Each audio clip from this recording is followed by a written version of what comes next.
Stále sledujete Vychytávky Extra, no a vy všichni, kteří se věnujete zdravému životnímu stylu, tak jistě víte, že takovou životní zdravou vychytávkou je rybí tuk. Fuj, Anko, vyzkouším tě z rybího tuku, co o něm víš? Tak co o něm vím? Vím to, že ne příliš dobře chutná. To je pravda, ale je maximálně zdravý. To Ale určitě právě ano. o rybím tuku dnes budeme vyprávět společně s naším dnešním hostem a tím je Margareta Iliopulosová. Hezký dobrý den. Dobrý den. Je to nutriční terapeutka.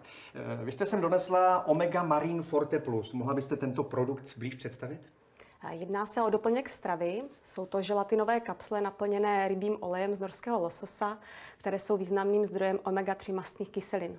Tyto mastné kyseliny jsou velmi důležité pro naše zdraví, potřebujeme je neustále konzumovat prostřednictvím stravy a významně přispívají snižování vzniku srdečně-cévních onemocnění, zlepšují mozkovou funkci, podporují myšlení, zapamatování, soustředění, také se podílí na podpoře imunity anebo třeba správného zraku. Tyto látky potřebujeme v průběhu celého života, opravdu již od doby, kdy se vytváříme jako plod v břichu matky, tak jako když jsme děti nebo dospělí, ale taky v seniorském věku. Proč bychom omega-3 měli čerpat právě z doplňku stravy?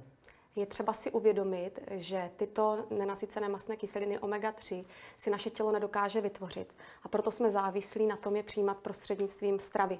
Nicméně existují některé zdroje, jako některé rostlinné oleje, oříšky, semínka. Jedním z nejbohatších zdrojů omega-3 mastných kyselin jsou tučné mořské ryby.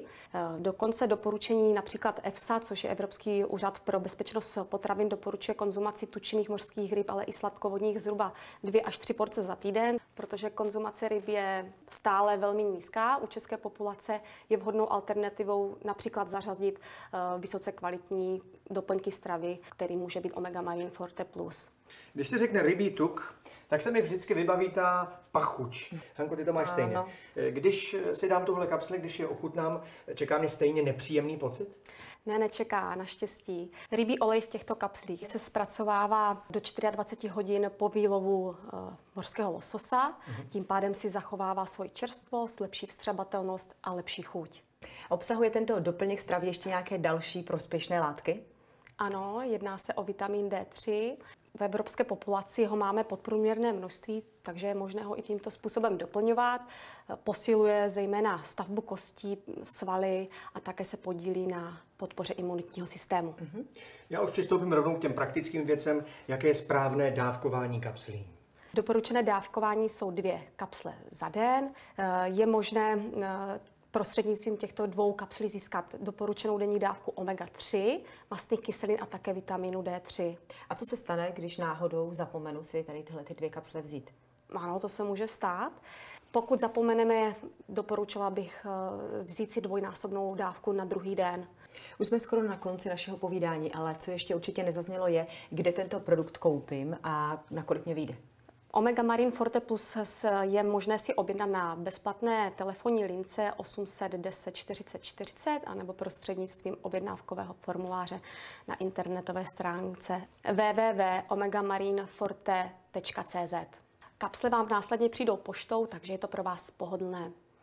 Cena měsíčního balení je 399 korun, s tím, že nyní probíhá akce, kdy si můžete objednat první balení zdarma za cenu poštovného, které je 49 korun. Další výhodou může být 2měsíční balení, které má již i věrnostní program. To vychází na 549 korun s tím, že zase měsíční balení první dostanete zdarma za cenu balného a další balení 2měsíční už vám normálně přichází za tuto cenu, kde neplatíte balné ani poštovné. Nejvýhodnější je roční balení, které vychází na 199 korun za měsíc. Je zvýhodněné navíc tím, že 1 měsíc neplatíte. Spolu s každou objednávkou ročního balení je také zasílán dárek, norský doplněk stravy Multivitamin plus Natural. Běžná cena tohoto doplňku je 699 korun. Díky vašim informacím se určitě nikdo z nás nemusí obávat nepříjemné chuti rybího tuku. A my vám samozřejmě moc krát děkujeme za návštěvu u nás ve studiu. Také děkuji. My taky děkujeme za návštěvu. S vámi se ovšem budeme muset rozloučit, protože dnešní Vychytávky Extra se dostaly ke svému závěru. Budeme doufat, že příští neděli se budete opět dívat. Užijte si zbytek dnešního dne a příště nashledanou.